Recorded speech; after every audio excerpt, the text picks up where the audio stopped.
Today on Roll for Insight, I'm joined by my D&D party. We discuss my campaign and talking about our favorite NPCs, great magical items, and some fun interactions about who could take who. This is just a little celebration of the end of our campaign. Is it a little self-indulgent? Absolutely. But despite that, I hope you guys enjoy this episode of Roll for Insight.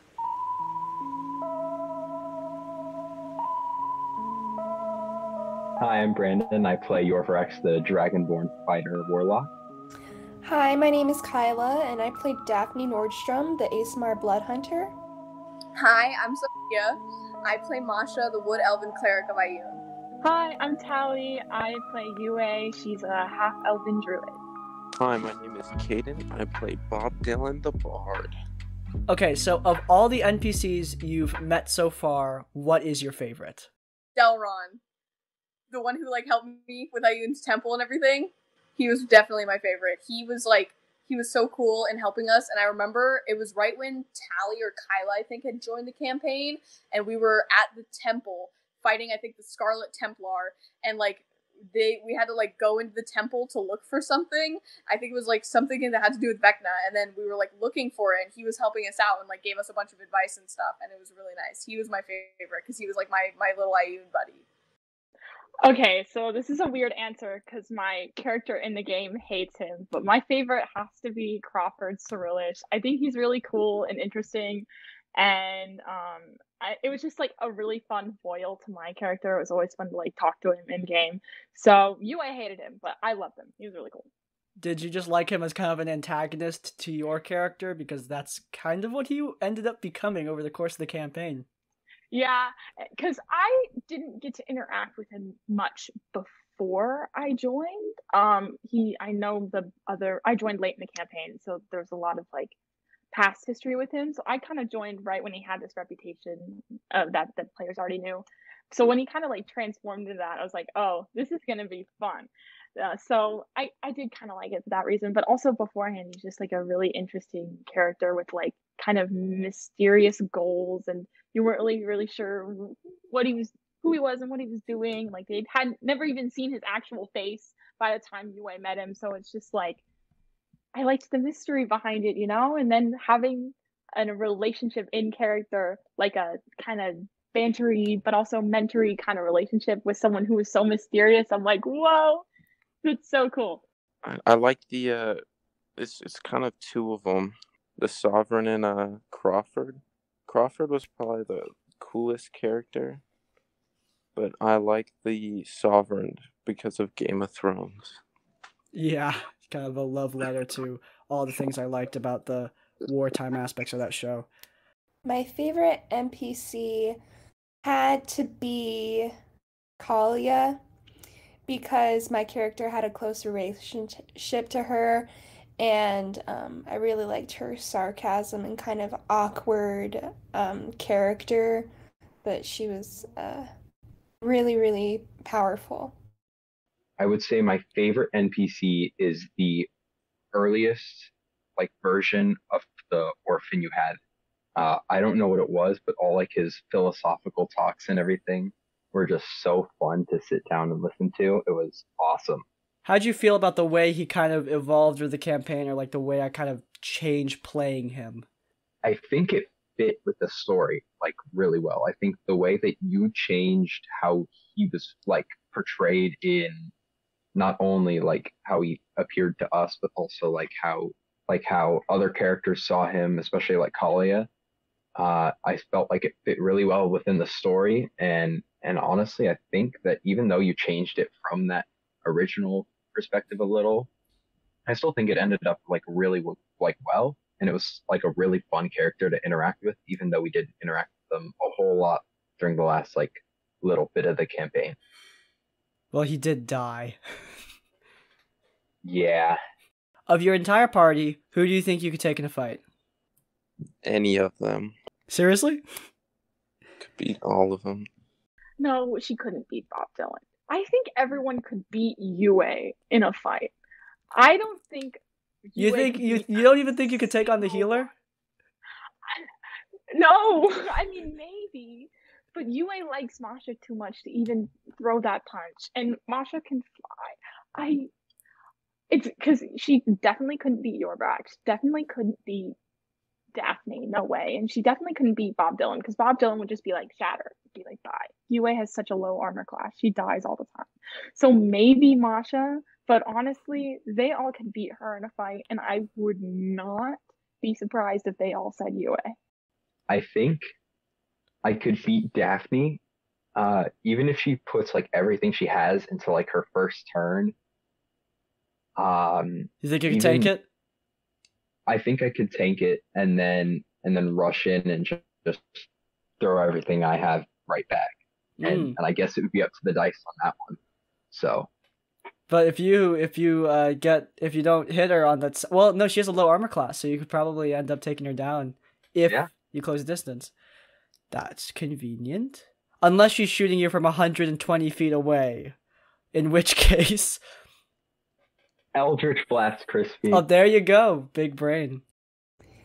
I think that I could take Brandon or Yorvrax in a fight merely because his weapon did a lot of necrotic damage, and I'm resistant to necrotic, and I think that in a fight I would be able to shoot him with the gun, and he wouldn't be able to regenerate his health as quickly as other people or react as quickly. I'm gonna be honest, maybe Yorvrax. That's like someone I've always wanted to do a fight with Yorvrax. I always like wanted Yorvrax to like turn on us or something so I could fight him. I think that would have been cool. And you know what? I took Kyla's character Daphne really well. I remember, I think it was Daphne turned on us in one session, and like she like got like evil for a little while, and then we had to like fight her, and I hit her pretty hard in the head, so I was pretty happy about that. So I think I could probably take Daphne too. Of all of the places that you've been in the campaign, which one's your favorite? Oh, Shalator.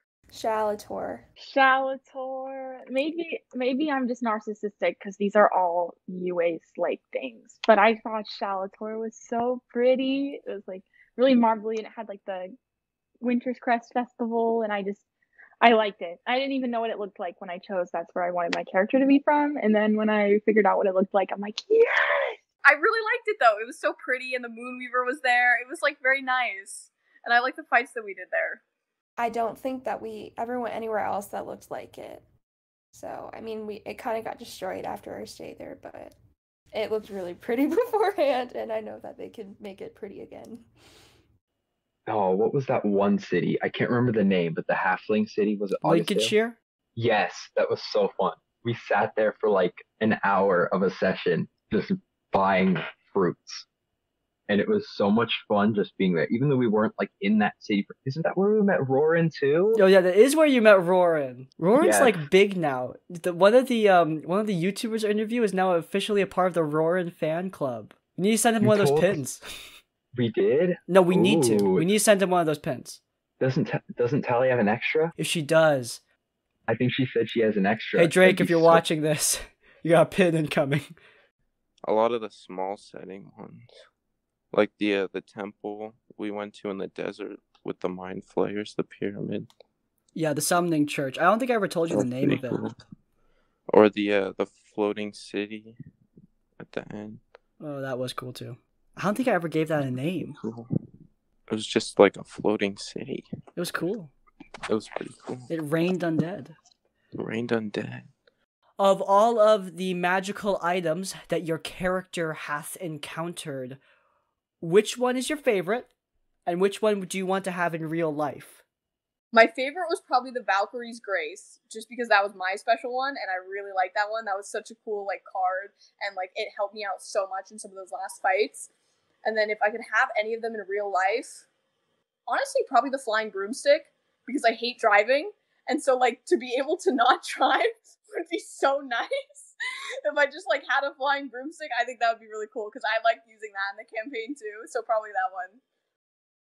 My favorite magic item would have to be my gun, because it was extremely hard to get and powerful. I remember just the journey of getting that weapon was really hard for the entire group, and it Looked really cool if used as special effects of necrotic damage and psychic damage that it could do. And it was a little tedious having to remember to reload it, but it was really fun in a fight and looked cool. The familiar ring for both of them, because Elliot, Your pet dragon from the ring? it's like all of the items I had were like, these are cool magical items that help, but then it added another person to the game, Crispy. Elliot was more than an item. He also died like 7 times. But then he came back. You killed him 7 times. I didn't kill him. You pretty He much happened did. to die. And I tried to keep him out of the way. I would constantly ask, "Hey, Caden, do you want Elliot out in this fight?" Mm-hmm. And then you'd He be like, did come in useful in fights too. "He did a couple times, yes." He shot spells. He and got Tally's spied. crown. Yeah, That was pretty awesome. that's true. That saved us. That was a One- pretty awesome moment. Elliot, useless for the entire game, paid off right there. And he's a companion.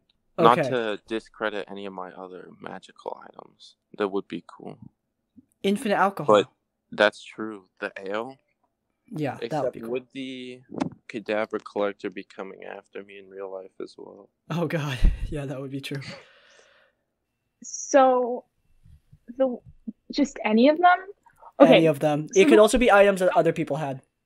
Yeah, because the one I'd want in real life is the coat of the collective, because you get that bonus charisma and you can change its color. So then it could match with my outfits if I wanted to, and I would be more confident. So that one I'd probably want in real life. It's lame, but it's practical. The one that was my favorite is probably either the little storm crown I had, or I really liked the Blood Hunter's hammer.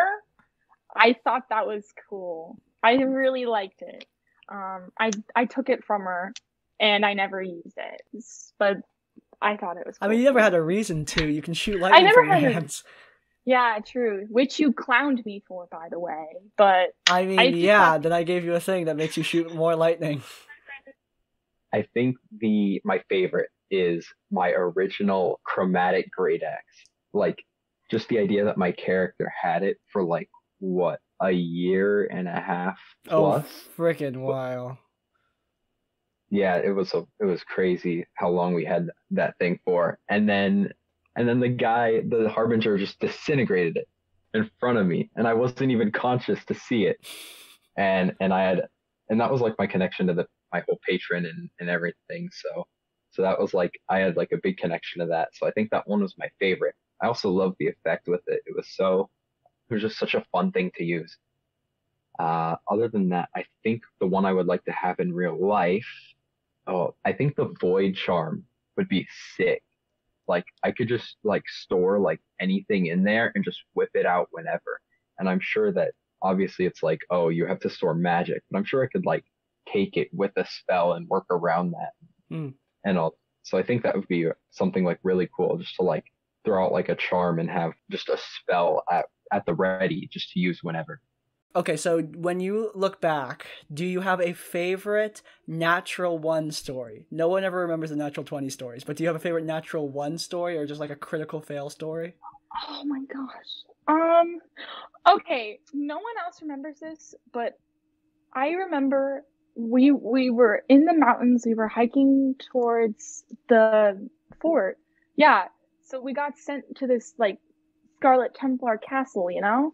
And on the way there we met up with like this really old lady, and it's like that kind of like the hand witch from Gravity Falls. She has like a lot of like things and stuff. And I remember I was trying to talk to her, and I was gonna say a really funny one-liner, but it was so funny that I couldn't get it out, and I still don't remember what it was.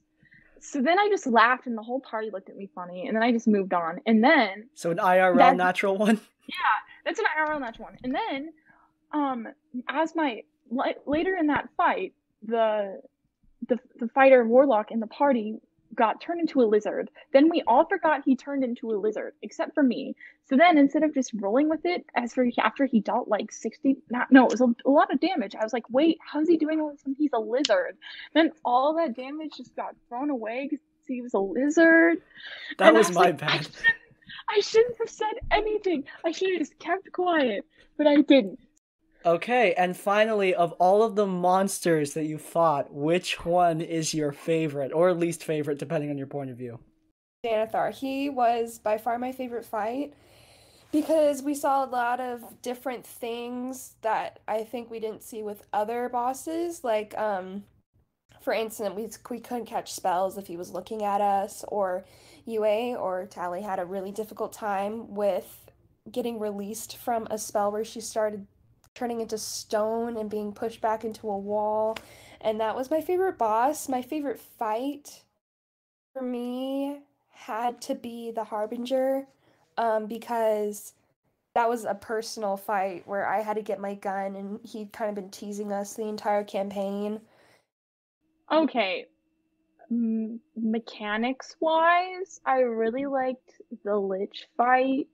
Like, don't worry, it was very difficult and I didn't like it in the moment, but looking back on it, the Lich fight was kind of like the mid-season finale. I thought the whole little mechanics was really cool, like doing damage to your party while you do damage to the monster. So yeah, least favorite in the fact that it was really annoying, but looking back on it, I'm like, wow, that was cool. Either that or Orcus. Go big or go home. There was a lot of cool fights, Crispy. I think, does it count as a boss fight fighting our alternate universe selves? Okay, no, that was a cool one. I was so proud of that. Cool. Yeah. Especially because then, not only was it, like, cool to fight yourself, and, like, they have the similar attacks and stuff, but then also, there was, like, the whole alternate backstory of how your character could have turned out tied with it. Honestly, I had the same answer for both. The Midnight King. When we were fighting the Midnight King, that was my favorite. That was, like, one of my favorite fights of the entire campaign. And, like, I think that was probably the best boss, too. I really liked him. And, like, when Tally turned into a dragon to fight him, and then another dragon came and helped us, too, like, that was amazing. That was so much fun. Are you hyped for Campaign 2? I am looking forward to the second campaign. I'm gonna miss Daphne Nordstrom a lot. I became really attached to that character. I am hyped for Campaign 2, Chris. You hyped to be a pirate? Hyped to be a pirate.